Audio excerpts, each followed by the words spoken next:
Hi, I'm Nancy Stainback, and I'm going to describe one of the effects as discussed in cognitive load theory.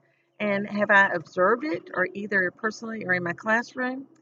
Well, cognitive load theory purposes a model of human cognitive architecture that helps explain and predict the allocations of working memory resources and the interaction between working memory and long term memory to deal with intrinsic cognitive load, which is caused by intrinsic complexity of information, and extraneous cognitive load is caused by ineffective presentation of information. And germane cognitive load is the effective processing resulting in deeper learning.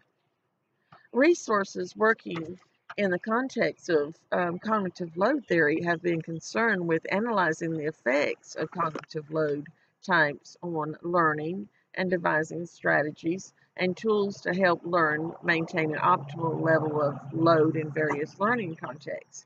As a sequence is as a consequence is measured of the cognitive load plays a key role in research. Cognitive load refers to the total amount of the mental effort that's being used in the working memory.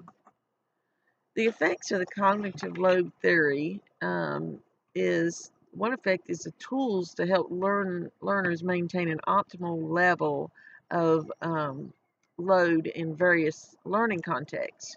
Put in another way, the cognitive load theory says that because short-term memory is limited, learning experiences should be designed to reduce working memory load in order to promote sigma acquisition.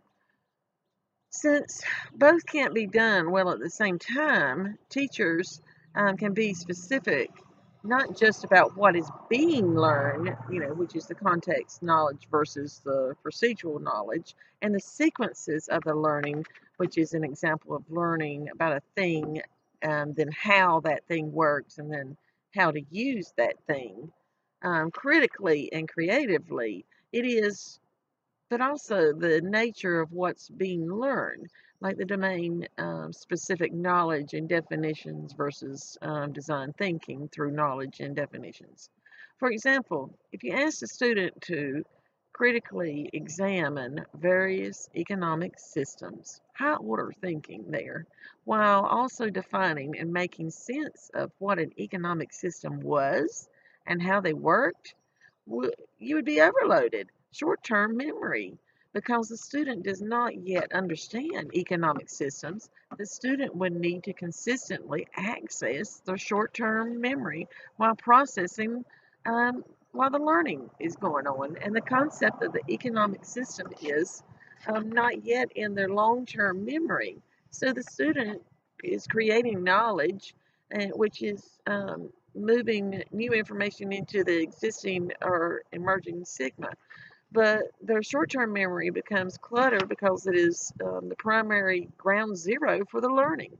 And the student could likely still learn under these circumstances, but the instructional design to this scenario is non-optimal. The student would literally be finding their way, their brain working in order to learn.